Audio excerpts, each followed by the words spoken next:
Thanks for watching Mufti Habib Qasimi speeches. Subscribe and click the bell icon for more videos. الحمد لوليه والصلاة لوليها فقد قال الله تبارك وتعالى فأعوذ بالله من الشيطان الرجيم إن عدة الشهور عند الله 12 شهرا في كتاب الله يوم خلق السماوات والأرض أربعة حرم ذلك الدين القيم فلا تظلموا فيهن أنفسكم وقاتلوا المشركين كافة كما يقاتلونكم كافة واعلموا أن الله مع المتقين আল্লাহ তাআলা সম্মানিত কোরআনে পাকের এই আয়াত নাজিল করেছেন। আজকের বিষয়সূচি অনুযায়ী মুহররম বছরের প্রথম মাস, প্রথম সপ্তাহ, অন্তিম সময়ে এসে আমরা দাঁড়িয়ে আছি। তো এই মুহররম কেন্দ্রিক, আশুরা কেন্দ্রিক, বছরের গণনা কেন্দ্রিক কিছু কথা। আল্লাহ তাআলার কাছে মাসের সংখ্যা 12। ইন্না ইদ্দাতাশ শুহুরি ইনদাল্লাহি 12 শাহরা।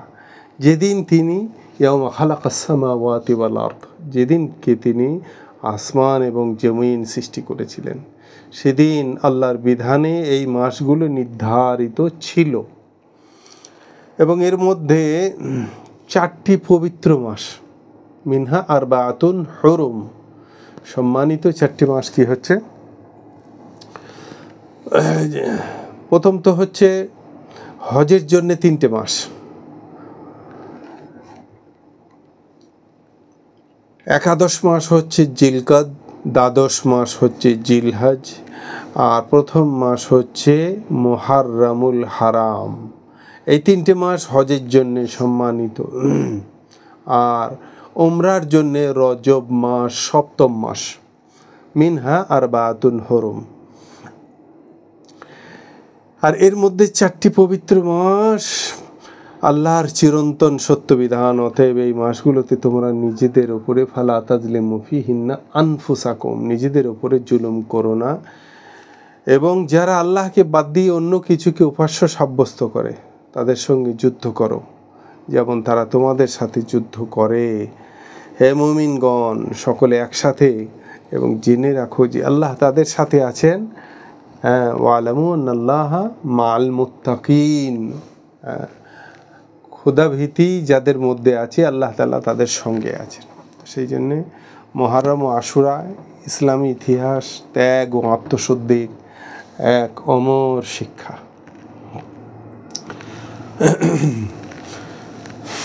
সমস্ত প্রশংসা সেই আল্লাহ পাক তাবারাক ওয়া তাআলার জন্য, যিনি আমাদেরকে সময় ও ঋতুর মাহাত্ম্য বুঝিয়েছেন এবং তা থেকে শিক্ষা গ্রহণের সুযোগও দিয়েছেন। তিনি মুহররম মাসকে করেছেন সম্মানিত মাস,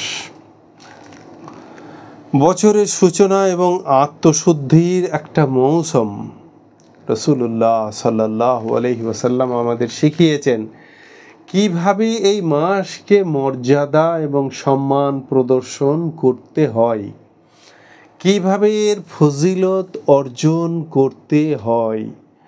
মুহররম মাস শুধু হিজরি বছরে সূচনাই নয়, এটি একটা ইতিহাস, ইবাদত, ত্যাগ, তিতিক্ষা এবং আত্মত্যাগের এক অনন্য প্রতীক। মুহররম মাসের পরিচিতি ও মর্যাদা। আল্লাহ তাআলা বলেন, ইন্না ইদ্দাতাশ শুহুরি ইনদাল্লাহি 12 শাহরা, যে যেদিন আল্লাহর নিকট মাসের সংখ্যা 12টি, আল্লাহর কিতাবে যেদিন তিনি আসমান এবং জমিনকে সৃষ্টি করেছেন তার মধ্যে 4টে সম্মানিত মাস। এই 4টে মাস হলো জিলকাদ একাদশতম, জিলহজ দ্বাদশতম, আর মুহররম প্রথমতম। এই 3টে হজের মাস। আর উমরার জন্য বিশেষ 7ম মাস রজবুল মুরাজ্জাব। এই 4টি মাসকে সম্মানিত বলা হয়েছে। মুহররম মাস হলো এই 4টির একটি, এবং হাদিসের ভাষায় এটিকে বলা হয়েছে শাহরুল্লাহিল হারাম, শাহরুল্লাহ, আল্লাহর মাস।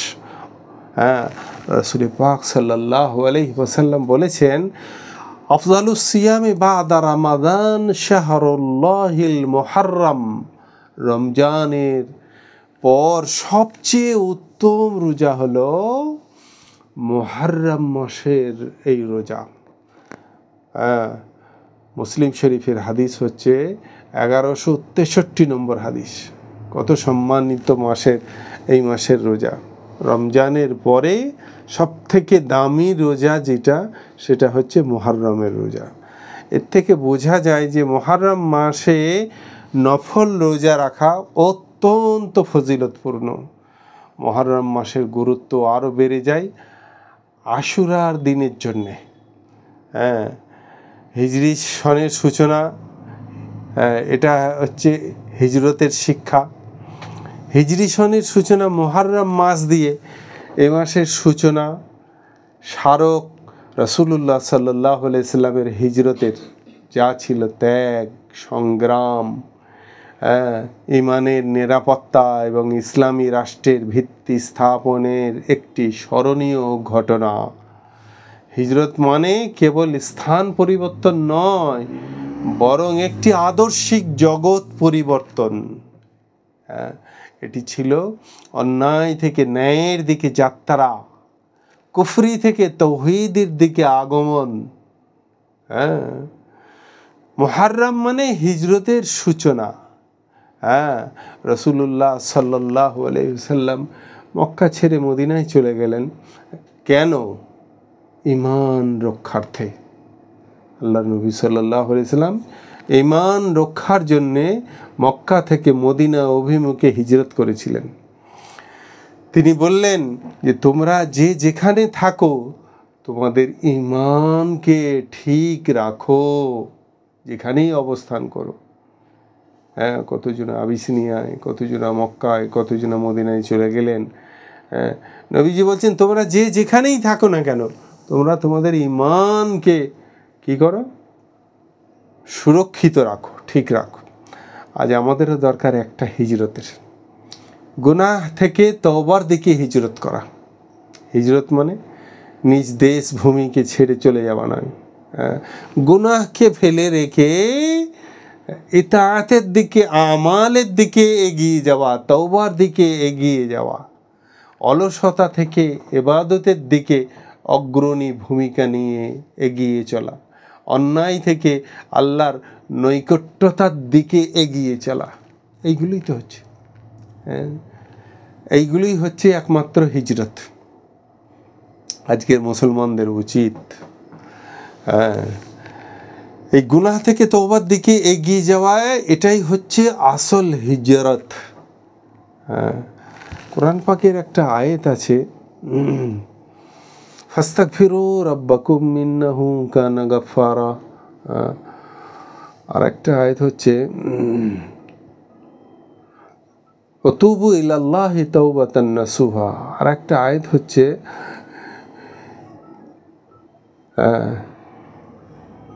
ইস্তাগফিরু রাব্বাকুম ইন্নাহু কানা গাফফারা। আর একটা তাওয়াবা বলে আর একটা আয়াত এসেছে।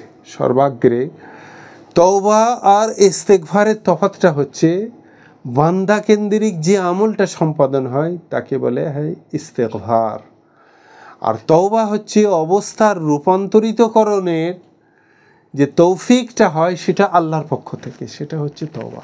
ওয়া তাওয়াবুর রহিম। তো সেই জন্য তওবা আল্লাহর পক্ষ থেকে একটা অনুদান, আল্লাহর পক্ষ থেকে একটা সম্মানসূচক দান। খারাপ থেকে ভালোর দিকে এগিয়ে যাওয়ার জন্যে আল্লাহ তাআলার কাছে ইস্তেগফার করলে আল্লাহ তওবার রাস্তা খুলে দেবেন। তার মানে তাকে খারাপ থেকে ভালোর দিকে, অলসতা থেকে দাসত্বের দিকে, ইবাদতের দিকে আল্লাহ তাআলা এগিয়ে যাওয়ার ব্যবস্থা করবেন। তো এটাই আসল হিজরত। আজকে মুসলমানদের উচিত মুহররম মাসে নিজ আত্মসমালোচনা করা। আমাদের তো এখন সব পরের সমালোচনা বেশি, নিজ সমালোচনা নিজের নফসের দিকে মনোনিবেশ করা। আমরা কি সত্যি ইসলামের পথে রয়েছি, নাকি আমাদের জীবন কেবল নামী মুসলমান? কারণ একটা তো হচ্ছে প্রকাশ্য শত্রু, আর প্রকাশ্য শত্রু যে হয় তার থেকে বাঁচা খুব সহজ, অনেকটা হলেও সহজ, খুব সহজ না হলেও অনেকটা সহজ আত্মরক্ষা করার জন্য। সে সরে নড়ে থাকতে পারবে। কিন্তু আস্তিনের সাপ যদি হয় তাহলে তার থেকে আত্মরক্ষা করা বড় মুশকিল। সেই জন্যে অভ্যন্তরীণ শয়তান হচ্ছে, অভ্যন্তরীণ যে শয়তানি শক্তি সেটা হচ্ছে নফসে আম্মারা, বুঝেছে? যে তার থেকে নিজেকে সংবরণ করা। যখন নিজের আত্মসমালোচনায় নিজেকে নিমজ্জিত করব আস্তে আস্তে, তখন কি হবে? নফসে লাওয়ামার দিকে এগিয়ে যাবে নফস। তখন তার মধ্যে অনুভূতি আসবে, এটা তো ভুল হলো, এটা তো খারাপ হচ্ছে। একটা সময় আল্লাহ তিনি তাওয়াব, তিনি এমন একটা পরিস্থিতি করে দেবেন, নফসে মুতমাইন্নাহ তাকে দান করবেন। তার উপরে গলবা এসে যাবে, এই সমস্ত নফসের ওপরে গলবা এসে যাবে নফসে মুতমাইন্নার। তখন আর সেই হাত পা, চোখ কান নাক মুখ চালচলন, তার দ্বারা আর কিছু আশা করা যাবে না গুনাহের কাজ হওয়ার। এটা হচ্ছে নফসে মুতমাইন্না। তো সেই জন্যে মুসলমানদের উচিত মুহররম মাসে নিজ আত্মসমালোচনা করা। আমরা কি সত্যিই ইসলামের পথে রয়েছি, দাসত্বের পথে রয়েছি, নাকি আমাদের জীবন কেবল নামী মুসলমান? এই যে আমাদের সামনে কোরআন পাকের আয়াত এসেছে, ওয়াল ফাজরি ওয়া লায়ালিন আশরি ওয়াশ শাফঈ ওয়াল ওয়াতরি ওয়াল লাইলি ইযা ইয়াসর, সময় সংক্ষেপ মানুষের। সেই জন্যে আসল বিষয়বস্তুর দিকে এগিয়ে যেতে হয়। ঐতিহাসিক তাৎপর্য হচ্ছে আশুরার শব্দের অর্থ হচ্ছে দশম, আশার থেকে, আইন শিন রা আশার, তাই দশম। এই সূরার মধ্যে এসেছে ওয়াল ফাজরি ওয়া লায়ালিন আশর, এই 10 রাত্রি, বুঝেছে? আর এখানে আশুরা শব্দ ইয়াউমে আশুরা, মুহররম মাসের 10ম দিন। তো এটা একটা গুরুত্বপূর্ণ দিন, যার সঙ্গে অনেক ঐতিহাসিক ঘটনা জড়িত। রাসূল পাক সাল্লাল্লাহু আলাইহি ওয়াসাল্লাম যখন মদিনায় তেনার শুভাগমন হলো, তিনি আগমন করলেন, তখন দেখেন যে ইহুদিরা এই দিনকে রোজা রাখে। তিনি কারণ জিজ্ঞাসা করলে ইহুদিরা বলে কি যে এই দিনে মুসা আলাইহিস সালাম তার অনুসারীদের ফেরাউনের কবল থেকে মুক্তি দিয়েছিলেন আল্লাহ তাআলা। সেই জন্যে সেই খুশিতে তারা আল্লাহ তাআলা যে বনি ইসরাইলদেরকে কী করেছিলেন, মুসা আলাইহিস সালামের মুত্তাবিঈন হাওয়ারিয়িন, তার মান্যওয়ালা যারা, অনুসারী যারা, তাদেরকে আল্লাহ তাআলা যে মুক্তি দিয়েছিলেন, সেই খুশিতে তারা রোজা রাখে। কারা? ইহুদিরা। তখন রাসূলুল্লাহ সাল্লাল্লাহু আলাইহি ওয়াসাল্লাম বলেন যে নাহনু আহাক্কু আউলা বিমূসা মিনকুম, আরে আমরা মুসা আলাইহিস সালামের অনুসরণে তোমাদের চেয়ে বেশি হকদার। তোমরা মুসা আলাইহিস সালামের আনিত ধর্মের প্রতি, তার রেখে যাওয়া কিতাবের প্রতি কি তোমরা মান্যতা দিয়ে রেখেছো, আমরা তাকে সম্মান প্রদর্শন করি।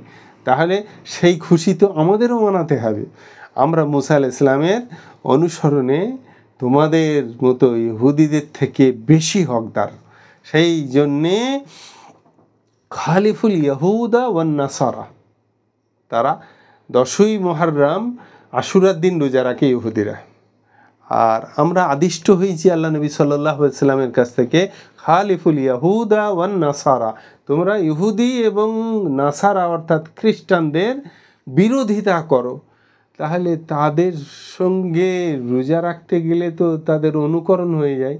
তাদের বিরোধিতা করার জন্যে আমাদের পূর্বসূরীরা, মনীষীরা বলছেন, হয় 10ম তারিখের আগের দিনে একটা রোজা রাখো, অথবা 10ম তারিখের পরে 11 তারিখে রোজা রাখো। নবম, 10ম, 11।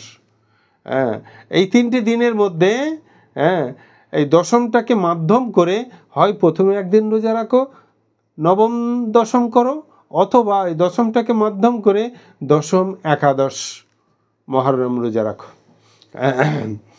সেই জন্যে আল্লাহ নবী পাক সাল্লাল্লাহু আলাইহি ওয়াসাল্লাম তিনি নিজে রোজা রাখেন এবং সাহাবীদেরকে নির্দেশ দেন তিনি রোজা রাখতে।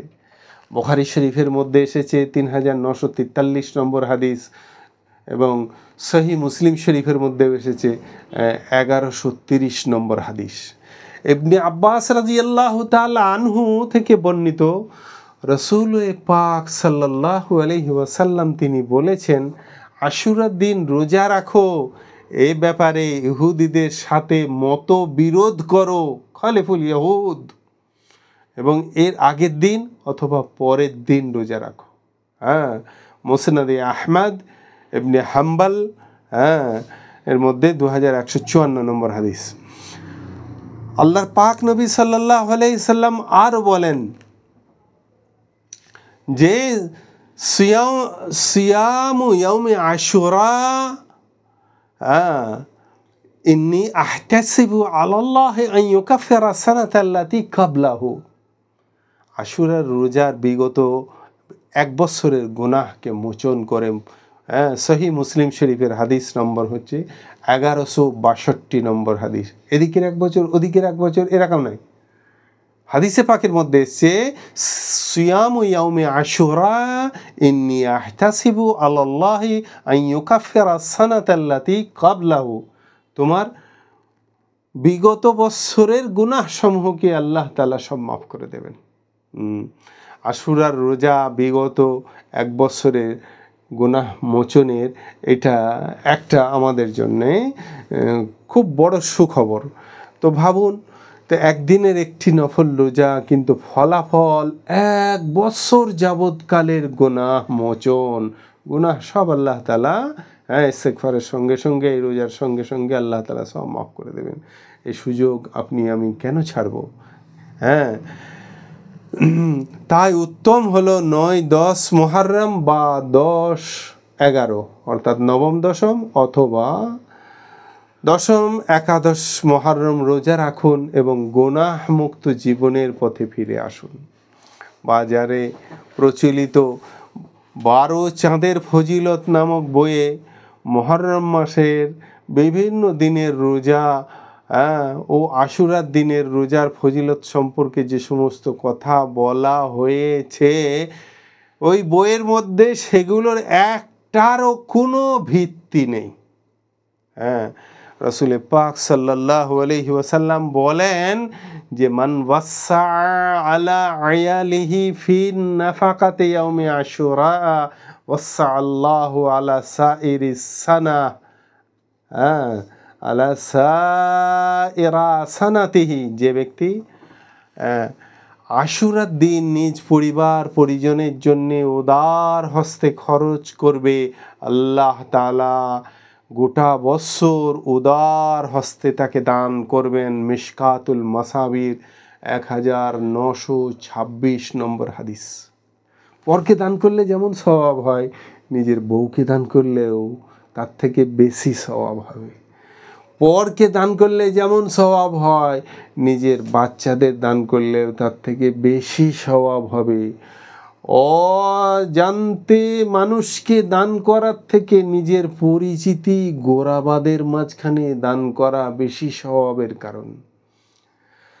সাধারণ মানুষকে দান করার থেকে যারা সন্তান সন্ততির পিতামাতা, অনেক সন্তান যার ঘরে রয়েছে, তাকে দান করার মধ্যে বেশি সওয়াব।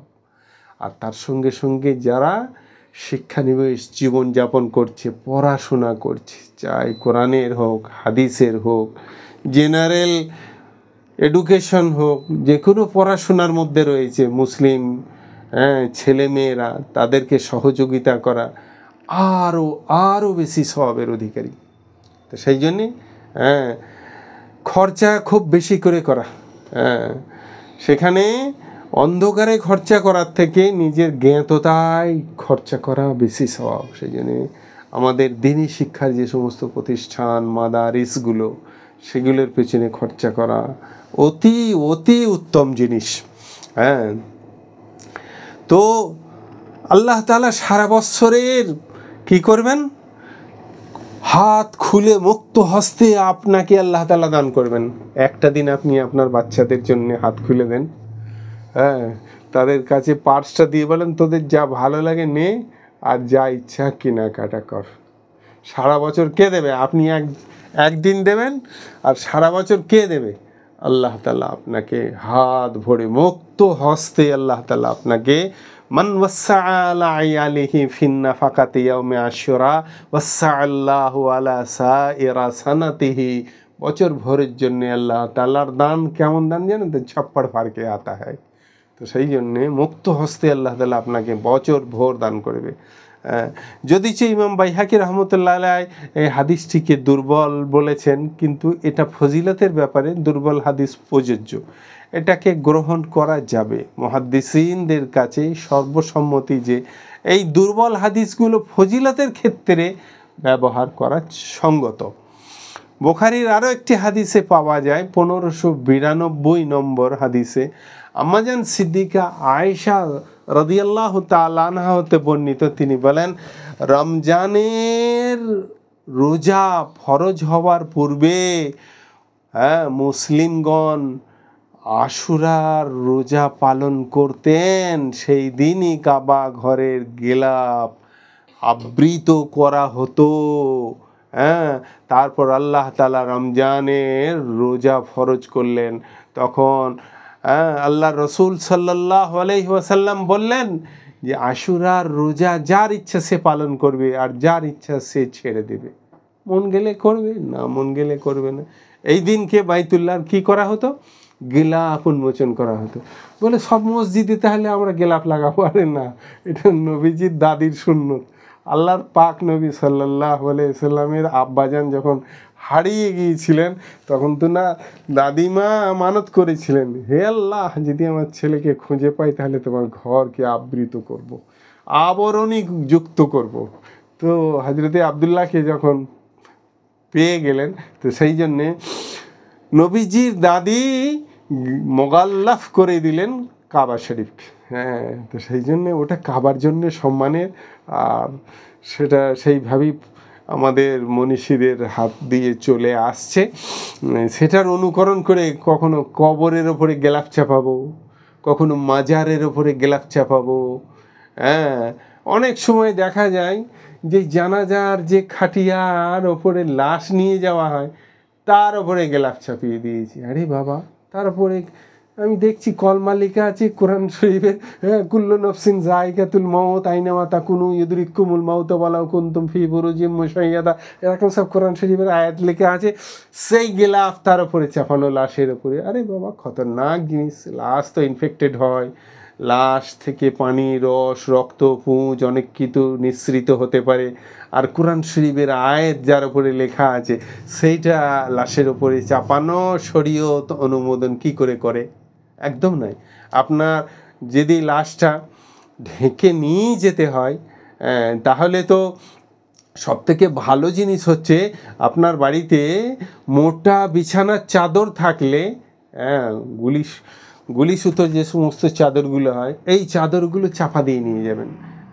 পর্দাও খুব ভালো হবে, এবং ওই রকম কিছু কোরআনে পাকের বেহুরমতি, বেআজমতির কোনো ব্যাপার কিন্তু থাকবে না। এই জন্যে কোরআনের আজমত অনেক অনেক অনেক উচ্চতায়, সেটা ওই লাশের ওপরে চাপিয়ে বেইজ্জত করবেন না। লাশেরও খারাপি, আপনারও খারাপি হবে। কারবালা ইসলামের একটা ত্যাগের ইতিহাস। কারবালা নিয়ে বুক চাপড়ানো কি করতে হবে? মুহররম মাসে শুধু ফজিলতের মাস নয়, এটা একটা হৃদয় বিদারক ঘটনার স্মৃতিও বহন করে। সেটা হলো কারবালার ঘটনা। 61 হিজরিতে 10ই মুহররম রাসূল পাক সাল্লাল্লাহু আলাইহি ইসলামের দৌহিত্র হযরত ইমাম হুসাইন রাদিয়াল্লাহু তাআলা আনহু রাসূলুল্লাহ সাল্লাল্লাহু আলাইহি ইসলামের এই দৌহিত্র কারবালা প্রান্তরে ইয়াজিদের অন্যায়ের বিরুদ্ধে দাঁড়িয়ে তিনি শাহাদাতকে বরণ করেন। ইমাম হুসাইন রাদিয়াল্লাহু তাআলা আনহু অন্যায় ও জুলুম ও তাগুতের শাসনের বিরুদ্ধে দাঁড়িয়ে বলেছিলেন, কথাটা সোনার অক্ষরে লিখে রাখার দরকার, কমপক্ষে দিলের মধ্যে খুব মজবুতের সঙ্গে হযরত হুসেনের এই কথাটা দিলের মধ্যে বারবার উচ্চারণ করি, বারবার দিলের মধ্যে নেওয়ার জন্য মুখে উচ্চারণ করি। আমি কোনো ফিতনা সৃষ্টি করতে চাই না, আমি চাই উম্মতের সংস্কার। এখন কিছু বলতে গেলি না বলবে ইনি ফিতনা করছে। আরে বাবা, ফিতনা আলাদা জিনিস, সংস্কার আলাদা জিনিস। তখন ওই রাষ্ট্রপ্রধানের বিরুদ্ধে হযরতে হোসেনের ঔদ্ধতা দেখে কেউ যদি বলে হযরতে হোসেন ফিতনা সৃষ্টি করতে গিয়েছিল, নাউজুবিল্লাহ, একদম না, এরকম কথা মুখ দিয়ে উচ্চারণ করা ঠিক নাই। তিনি উম্মতের সংস্কার চেয়েছিলেন, চাই সেটা রাষ্ট্রনায়কের বিরুদ্ধেই বা হলো কেন, তাতে কি এসে যায়। তিনি বলেছিলেন যে মৃত্যু আমার জন্য অপমানজনক নয়, বরং অন্যায়ের সাথে আপোষ করাই হচ্ছে অপমান। হযরত হোসেনের রাদিয়াল্লাহু তাআলা আনহুর মুখের ভাষ্যকার, মৃত্যু আমার জন্য অপমানজনক নয়, বরং অন্যায়ের সাথে আপোষ করাই হচ্ছে অপমান। কারবালার এই ঘটনায় ৭২ জন সাহাবী সঙ্গী সহ ইমাম হুসাইন রাদিয়াল্লাহু তাআলা আনহু তিনি শহীদ হন। তাদের রক্তের বিনিময়ে প্রতিষ্ঠিত হয়েছিল সত্যের এক গৌরবময় ইতিহাস বা অধ্যায়।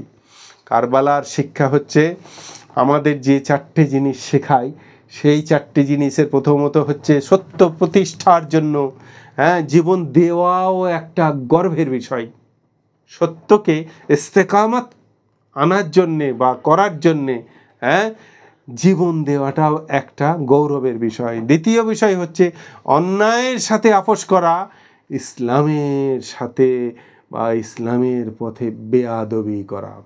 অন্যায়ের সঙ্গে কোনো দিন আপোষ করা যাবে না। হাদিসে পাকে তাদেরকে মালউন করা হয়েছে, এই সমস্ত মুদাহিন বলা হয়েছে তাদেরকে। যারা মুদাহিন হয় তাদের উপর লানত। অন্যায়ের সঙ্গে মুদাহানাত কখনো চলবে না, শরীয়ত অনুমোদন করেনি। আর তৃতীয় নম্বর বিষয় হচ্ছে জুলুমের বিরুদ্ধে প্রতিবাদ করাটাও একটা ইবাদত বা ইবাদতের অন্তর্ভুক্তি, জুলুমের বিরুদ্ধে প্রতিবাদ করা। আর চতুর্থ নম্বর বিষয় হচ্ছে আত্মত্যাগী প্রকৃত মুসলমানের গুণ। ইমাম হুসাইন রাদিয়াল্লাহু তাআলা আনহু প্রমাণ করে গেছেন ইসলামের জন্যে প্রয়োজনে সর্বোচ্চ ত্যাগ স্বীকার করাও ইমানের দাবি। তিনি আমাদের জন্য রেখে গেছেন এক আদর্শ, অন্যায়ের বিরুদ্ধে সাহস, সত্যের জন্য জীবন। মুহররম মাসের কিছু করণীয় যারা রোজা রাখতে পারবেন তারাও করবেন, আর যারা রোজা রাখতে পারবেন না বলে ছেড়ে দেবেন তা নয়, সবাই করবেন। যেমন রোজার মাসে দেখা যায় কি রমজান মাসে রোজা রাখতে পারবো না তো তারাবি কেন পড়বো? আরে বাবা, তারাবি আলাদা একটা ইবাদত, রোজা আলাদা একটা ফরিজা। তো আশুরার রোজা রাখা নবম বা দশম অথবা দ্বাদশ, মানে দশম বা একাদশ রোজা রাখা। আর দ্বিতীয় বিষয় হচ্ছে নফল নামাজ, কাজা নামাজ, কোরআনের তেলাওয়াত ইত্যাদি করা। নফল নামাজের থেকে খুব বেশি ভালো হয় নিজের উমরি কাজা থাকলে সেইগুলোকে আদায় করা এবং কোরআনে পাকের তেলাওয়াত করা। আর তার সঙ্গে সঙ্গে দোয়া এবং ইস্তেগফার করা। আর দোয়াও মুখুল ইবাদাহ। হাদিসে পাকের মধ্যে এসছে দোয়া হচ্ছে ইবাদতের মগজ। তো সেই জন্যে আর দোয়া সিলাহুল মুমিনিন, বুঝেছে, দোয়া ইমানদারদের একটা হাতিয়ার। এই জন্যে দোয়ার মধ্যে এই 10ই মুহররম নিজেকে লাগিয়ে রাখা। তার সঙ্গে সঙ্গে কি করা, ইস্তেগফার করা। কি করা? ইস্তেগফার করা। আল্লাহর কাছে ইস্তেগফার করলে আল্লাহ তাআলা তওবার ব্যবস্থা করে দেবেন। তার মানে আপনার অপসংস্কৃতি থেকে রূপান্তর করে সংস্কৃতিতে এনে আপনাকে দাঁড় করিয়ে দেবেন, সেটাকে তওবা বলে। আপনি করবেন, আমি করব ইস্তেগফার, আল্লাহ তাআলা তওবার ব্যবস্থা করে দেবেন। আর তার সঙ্গে সঙ্গে দান সদকা করা, নিজেদের মধ্যে, নিজের পরিবারবর্গের মধ্যে, এবং পরের অন্যের সকলের মাঝখানে দান সদকা ইত্যাদি করতে থাকা 10ই মুহররম। আর গুনাহ থেকে বেঁচে থাকা, এটা হচ্ছে তো সাফল্যের সব থেকে বড় কাজ। গুনাহ থেকে বেঁচে থাকা। গুনাহ থেকে বেঁচে থাকার জন্য আল্লাহ কোরআনে পাকে কতবার বলেছেন, নবীজি কতবার বলেছেন। আর সর্বশেষ আমাদের সমাজে যে সমস্ত ব্যাধিগুলো রয়েছে, বেদাত এবং কুসংস্কার থেকে নিজেকে শুধু সুরক্ষা রেখে সুরক্ষার আওতায় মসজিদে গিয়ে ঢুকে পড়লাম নামাজি হুজুর, আর আপনার ছেলে মেয়ে, নাতি নাতনি পুতনি তারা সবাই বাড়িতে বোম ফুটাচ্ছে, মোমবাতি জ্বালাচ্ছে, কত কি করছে, কালী পুজো না দেওয়ালি, কিছুই বোঝা মুশকিল। মুহররম আমাদের বাংলায় হচ্ছে দেওয়ালির নামান্তর। এগুলো গুনাহে আজিম, বড় বড় গুনাহ। আপনি দাঁড়িয়েলা মানুষ, নামাজি মানুষ, আপনি মসজিদে গিয়ে বসে থাকলে আপনি গুনার মধ্যে চলে গেলেন। আপনি বাড়িতে বসে থেকে এই মোমবাতি জ্বালাতে দেবেন না। আপনি বাড়ির মধ্যে থেকে কি করেন, ওই সমস্ত গুনাহের যে সমস্ত বোম বারুদ, ফুলঝড়ি হাবি জাবি, এগুলো টুবড়ি এগুলো, এগুলো হচ্ছে হিন্দু সংস্কৃতি। এইগুলো করার জন্য মুহররম মায়ের আশুরার দিন নয়। এইগুলো থেকে নিজেও রক্ষা কবচ তৈরি করি, বাচ্চাদেরকেও এর থেকে সুরক্ষা দিই। পয়সা নিয়ে যেন কোনো রকম ওই আতশবাজি ইত্যাদি কিছু করতে না যায়। আর কিছু এই মুহররম মাস কেন্দ্রিক কিছু মানুষের কাছে বক্তাদের কিছু জাল হাদিস বর্ণনা, তার থেকে পাবলিককে, সাধারণকে এবং অসাধারণকে সকলকেই সতর্কীকরণের জন্যে মুহররম এবং আশুরা নিয়ে ভ্রান্ত বিশ্বাস সমাজে যে সমস্ত ছড়িয়ে রেখেছে এই সমস্ত পেশাদার বক্তাগুলো, তাদের দাবি হচ্ছে যে কি আশুরার দিনে আল্লাহ আসমান এবং জমিন সৃষ্টি করেছেন। এই দাবিটা ক্রমান্বয়ে আর হুকুম হচ্ছে শোয়াবুল ইমানে এটা এসেছে, যদিও জয়ীফ হাদিস। শোয়াবুল ইমান বাইহাকি 3638 নম্বর হাদিস। এদিকে খেয়াল রাখি এটা জয়ীফ হাদিস। আর এই দিনে পাহাড় নদ নদী সৃষ্টি করেছেন আল্লাহ তাআলা, এটা শোয়াবুল ইমানে বাইহাকি 3638 নম্বর, এও জয়ীফ হাদিস। এই দিনে আল্লাহ তাআলা কলম সৃষ্টি করেছেন। কোরআন পাকে আসেনি, নুন ওয়াল কালামি ওয়া মা ইয়াসতুরুন। শোয়াবুল ইমানের বাইহাকির 3638 নম্বর, এও জয়ীফ হাদিস। এই দিনে লৌহে মাহফুজ আল্লাহ সৃষ্টি করেছেন। শোয়াবুল ইমানে বাইহাকির 3638 নম্বর, এও জয়ীফ হাদিস। এই দিনে আরশ আল্লাহ তাআলা সৃষ্টি করেছেন। শোয়াবুল ইমানের, এও জয়ীফ হাদিস। এই দিনে আরশের উপরে আল্লাহ তাআলা তিনি নিজে সমাসীন হয়েছেন, ওই বাইহাকির, এও জয়ীফ হাদিস। এই দিনে জান্নাত সৃষ্টি করেছেন, বাইহাকির, এও জয়ীফ হাদিস। এই দিনে জিবরাইল আলাইহিস সালাম সৃষ্টি হয়েছেন, বাইহাকির, এও জয়ীফ হাদিস। এই দিনে ফেরেশতা আল্লাহ তাআলা সৃষ্টি করেছেন, এও বাইহাকির, জয়ীফ হাদিস। এই দিনে আদম আলাইহিস সালাম সৃষ্টি হয়েছেন, এও বাইহাকি শরীফের জয়ীফ হাদিস। এই দিনে আদম আলাইহিস সালাম জান্নাতে প্রবেশ করেছেন, এও বাইহাকির, এও জয়ীফ হাদিস। এই দিনে দাউদ আলাইহিস সালামের তওবা কবুল করা হয়েছে, বাইহাকির, এও জয়ীফ হাদিস। এই দিনে সুলাইমান আলাইহিস সালাম রাজত্ব পেয়েছেন, শোয়াবুল ইমানের বাইহাকির মধ্যে, এও এক জয়ীফ হাদিস। এই দিনে আইয়ুব আলাইহিস সালামের বিপদ বিদূরিত হয়েছে, এও বাইহাকির, জয়ীফ হাদিস। এই দিনে তাওরাত নাজিল হয়েছে, এ বাইহাকির হাওয়ালা, এও জয়ীফ হাদিস। ইব্রাহিম আলাইহিস সালাম এই মুহররমের আশুরার দিন কি পেয়েছেন, খলিলুল্লাহ উপাধি পেয়েছেন, এ বাইহাকির, এও জয়ীফ হাদিস। নমরুদের আগুন থেকে ইব্রাহিম আলাইহিস সালাম এই দিনে আশুরার দিনে কি পেয়েছেন? রক্ষা পেয়েছেন। হ্যাঁ, এ জয়ীফ হাদিস। ইসমাইল আলাইহিস সালামকে কুরবানি দেওয়া হয়েছিল এই আশুরার দিনে, এও জয়ীফ হাদিস। ইউনূস আলাইহিস সালাম মাছের পেট থেকে এই দিনে বার হয়েছিলেন, হ্যাঁ, এটাও জয়ীফ হাদিস। ইউসুফ আলাইহিস সালাম জেল থেকে এই আশুরার দিনে বার হয়েছেন, এও জয়ীফ হাদিস। ইয়াকুব আলাইহিস সালাম, হ্যাঁ, ছেলের জন্য কেঁদে কেঁদে কেঁদে কেঁদে যে দৃষ্টি, হ্যাঁ, তিনি হারিয়ে ফেলেছিলেন ইউসুফ আলাইহিস সালামের জন্যে, তখন ইউসুফ আলাইহিস সালাম, হ্যাঁ, মানে লম্বা ঘটনা, ওদিকে আর যাবো না। যাই হোক, তিনার আব্বার যখন দৃষ্টি ফেরত পেলেন, বলা হয়েছে যে এই দিনকে আশুরার দিনে তিনি দৃষ্টি ফেরত পেয়েছেন, এও জয়ীফ হাদিস। ইয়াকুব আলাইহিস সালামের সঙ্গে ইউসুফ আলাইহিস সালামের, অর্থাৎ বাপ বেটার পুনর্মিলন ঘটেছিল, হ্যাঁ, এটাও জয়ীফ হাদিস। এই দিনে নূহ আলাইহিস সালাম নৌকো থেকে বের হয়েছেন, মানে বন্যার পরে সব শেষ হয়ে যাবার পরে তিনি অল্প কিছু সামান এবং কিছু তেনার মান্যওয়ালা হাওয়ারিয়িনদের নিয়ে তিনি বেঁচে আবার সুরক্ষায় মাটিতে ফিরে এসেছিলেন।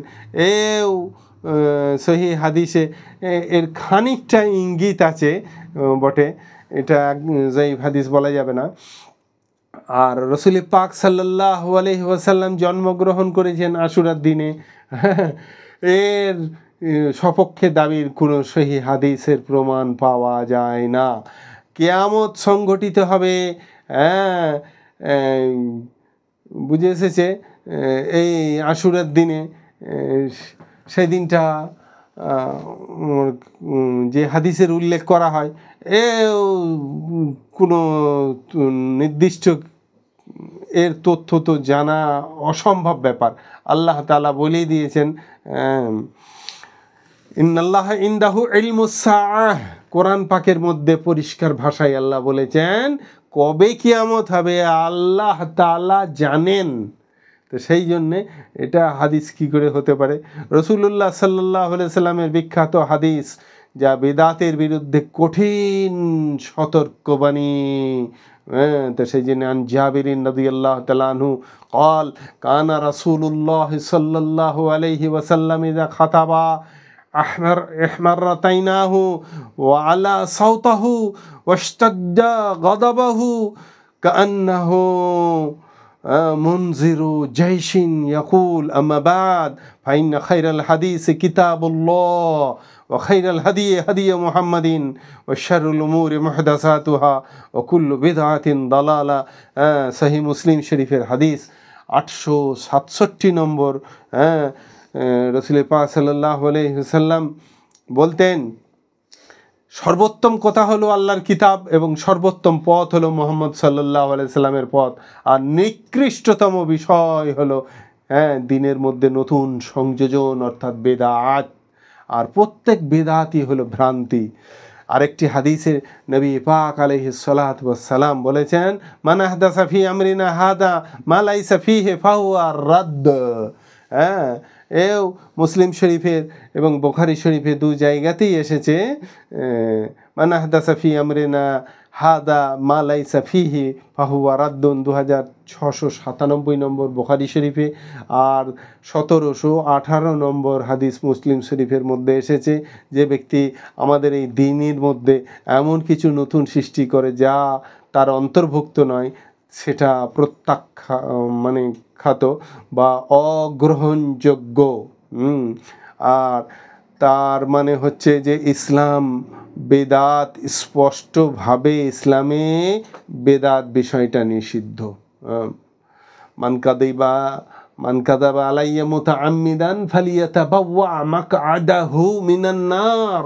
হাদিসে পাকের মধ্যে এসেছে যে আল্লাহ পাক নবী সাল্লাল্লাহু আলাইহি সাল্লামের প্রতি মিথ্যারোপ করবে, এই সমস্ত জাল হাদিস বয়ান করবে, পাক নবী সাল্লাল্লাহু আলাইহি সাল্লামের পাক জবানি ফালিয়াতাবাওয়া মাকআদাহু মিনান নার, সে যেন নিজের ঠিকানা নিজে জাহান্নামের মধ্যে নিজের রিজার্ভেশনের ব্যবস্থা করে নেয়।